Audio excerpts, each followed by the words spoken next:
Hi guys, this is Ricky and welcome back to Ricky Bhaza Vlogs again. So today we have White Wolf here. तो आज की video होने वाली है कि मैंने ये अलॉयज चेंज क्यों कराए, कितने के कराए और कितना साइज है, सारी डिटेल में कौन से वाले और वही मैंने दूसरा पेयर क्यों नहीं लगवाया, सारे सब कुछ मैं रीजंस इसी वीडियो में शेयर करूंगा। तो थोड़ी सी लंबी रहने वाली है वीडियो और इम्पोर्टेंट रहने वाली है उन ग्रैंड विटारा और उन लोगों के लिए ये वीडियो जो पहले अलॉयज मेरे जैसे डलवा चुके हैं या मेरे जैसे डलवाने की सोच रहे हैं या उस टाइप के सोच रहे हैं जिस जो इतने ही चौड़े हों। I agree these alloys are not good then the previous one.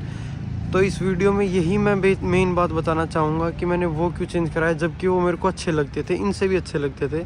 तो अगर मेरे पास चॉइस होती और तो मैं ये वाला अलॉय बिल्कुल भी नहीं लगवाता अपनी गाड़ी के लिए। प्रीवियस वन जो अलॉय के डिज़ाइन थे वो बहुत ज़बरदस्त थे, उनमें जो गैंगस्टर लुक आती थी वो इनमें नहीं आ पाएगी। आप पीछे से देख लो, साइड से देख लो, फ्रंट से देख लो, जितने वो बाहर निकलते थे उतने बिल्कुल भी निकलते, इतने माइनर निकलते कि जो अननोटिसेबल है। तो ये चीज़ कहना चाहूँगा मैं। और ये अलॉयज़ मेरे को 35K के पड़े after exchanging the previous one. तो मैंने एक्सचेंज कराने का यूँ सोचेगा इस, क्योंकि आप मेरी प्रीवियस रील्स में आपने देखी होगी तो 2 वीडियो मैं इसमें ऐड कर दूँगा। सारे टूट गए तो लो भाई, टायर नहीं फटाना कहीं से भाई, टायर नहीं फटाया, लोया लोया क्रैक हो गया।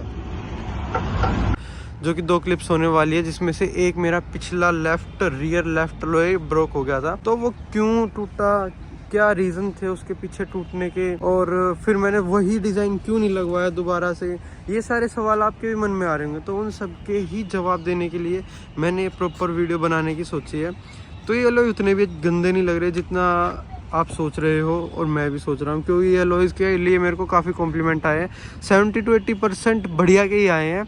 अगर 20 to 30% के जो रियर कार एंथुजियास्ट हैं, जो लवर्स हैं, वो इतने पसंद नहीं करेंगे इन अलॉयज़ को। तो इन अलॉयज़ का भी अपना एक मेन रीज़न था यार। इसमें यूँ कह सकते हैं कि ये मेरे फादर साहब की चॉइस थी ये लगवाने की, उन्होंने कह दिया तो करवा लिया। मेरे को 4th पीस मिल भी गया था वही वाला। आप देख सकते हो जो मेरे वाले थे वो 6 स्पोक्स में थे और जो मेरे को मिला था वो भी 6 स्पोक्स में। तो डिफरेंस यहाँ आता था कि वो X2 सीरीज़ थी मरकरी की, जिसमें आपको स्ट्राइप्स पे कुछ नहीं लिखा था, लेकिन जो दूसरी मिलती है वो इमोशन आर वाले डिज़ाइन की देखने को मिलती है, उस पर इमोशन आर लिखा रहता है। तो आपने काफ़ी सारे देखे होंगे, दोनों अलॉयज़ में डिफरेंस है। आप बिल्ड क्वालिटी का कह लो या कंपनी का कह लो, आप इन चीज़ में आप डिफरेंस कह सकते हो। तो मेरे को ज़्यादा अच्छे वो लगते थे, बट मेरे पास यार कहते हैं ना, एक चीज़ से जब मन उठ जाए तो दोबारा उस चीज़ को कैसे लगवा ले। तो एक बार मन टूट गया था, काफ़ी दुख मिला, तो मैंने सोचा यार अब की बार ना चेंज ही कराएंगे, ज़्यादा चौड़े मैं नहीं लूँगा।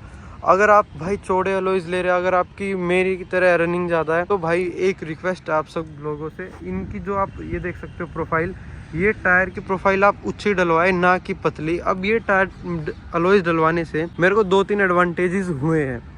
एक तो गाड़ी में अलॉयज़ बाहर कम निकल रहे बॉडी से, जिससे कि गाड़ी कम गंदी हो रही है। सेकेंडली स्टीयरिंग बहुत हल्का हो गया। तीसरी चीज़ माइलेज पे भी काफ़ी असर पड़ेगा। चौथी सबसे बड़ी चीज़, जो आप इसमें टायर देख रहे हो वो उन अलॉय में काफ़ी पतला हो गया था, इतनी प्रोफाइल हो गई थी उसमें, पर इसमें प्रोफाइल निकल के आ रही है, थोड़ी गोल हो चुकी है, तो अच्छी लग रही है इसमें प्रोफाइल। ये हम एडवांटेज कह सकते हैं। तो गाइज ये थी कुछ अलॉय की कंडीशन जो कि टूटने के बाद थी। और अगर आपको ये डैमेज बचाना तो अपने टायर हमेशा इन्फ्लेटेड रखे, बिल्कुल भी पंचर में ना चलाएं। मैंने 35,000 ऊपर दी है और ये लगवाई है उनको देख के, क्योंकि एक टूट गया था। अगर आपके चारों अलॉयज़ ठीक हैं और ठीक होने के बाद अगर आप चेंज करा रहे हैं तो उनके 18 से 20 हज़ार कट जाएंगे, तो इन अलॉयज़ में आपको थोड़े से कम पड़ जाएंगे। तो यही डिफरेंस रहता है, इससे ज़्यादा कोई डिफरेंस नहीं रहता। अगर आपको ये अलॉय अच्छे नहीं लग रहे ना तो थोड़े दिन रुक जाओ। व्हाइट वुल्फ फैंस अगर जो इंस्टाग्राम से देख के आए, ये ग्रैंड विटारा के लवर्स जो भी हैं, तो उनके लिए बहुत बड़ा सरप्राइज़ आने वाला। ये टेम्प्रेरी अलॉय लगवाए मैंने, लास्ट टू लास्ट में 1 ईयर रखूँगा इन्हें, 1 ईयर के बाद मैं इन्हें चेंज कर दूँगा। तो उसके बाद हम 20 इंच रखेंगे और एक स्टॉक में जोड़ा रखेंगे स्टील रिम्स का, या फिर 17 इंच के अलॉयज़ का जो कंपनी से आते हैं। तो जब मेरे को बाहर जाना होगा या मेरी गाड़ी चलनी होगी ज़्यादा तो मैं वो लगाऊंगा, नहीं तो मैं अपने 20 इंच ही रख के चलाऊंगा, क्योंकि 20 इंच में जो इस गाड़ी में लुक आती है बहुत ज़बरदस्त आती है। 18 में आप देख सकते हो कितनी ज़्यादा स्पेस है इसमें, कितनी ज़्यादा। 20 लगने में इसमें कोई भी कहीं से दिक्कत नहीं आएगी, इतनी गारंटी है मेरी, और कई लोगों ने डलवाए भी हैं, उनको भी दिक्कत नहीं आई। अच्छा, इस वीडियो के थ्रू मैं एक और चीज़ बताना चाहूँगा आप सबको कि भाई बहुत जल्दी अपने वाइट वुल्फ वाले पेज पे, जो इंस्टाग्राम का पेज है, उस पर बहुत ज़बरदस्त सरप्राइज़ आने वाला है। 26 जनवरी को अपनी गाड़ी करेंगे रिवील। साथ में एक दो तीन गाड़ियाँ ऐसी आएंगी जो काफ़ी रिनोन्ड है अपनी वाइट वुल्फ की तरह ही, तो उनको बुलाएंगे, उनको भी इनवाइट करेंगे, सब कार कम्युनिटी को इकट्ठा करेंगे। बट एक रिक्वेस्ट है उन लोगों से जो भगाने वाले आएंगे और दंगबाजी वाले आएंगे, उनसे भाई हाथ जोड़ के विनती है, आप अपने घर पे रहना है, यहाँ पे हमारी रैली में आने की आपकी कोई नीड नहीं है।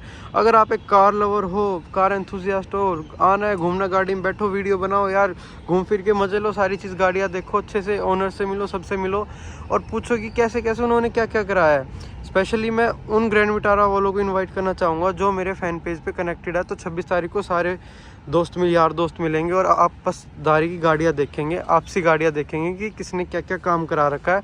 तो इसलिए बस ये एक तरीके की 26 जनवरी को मीट रहने वाली है, ये मेरी तरफ से और 2-3 रिनोन्ड ओनर्स की तरफ से रहने वाली है। सो बी प्रिपेयर्ड, बहुत जल्दी काफ़ी सारा बढ़िया कंटेंट आएगा अपनी गाड़ी के ऊपर। तो कमेंट करके बताना ये अलॉयज़ भी कैसे लगे। और तो यही था इस वीडियो में। Thanks for watching, bye bye, जय हिंद।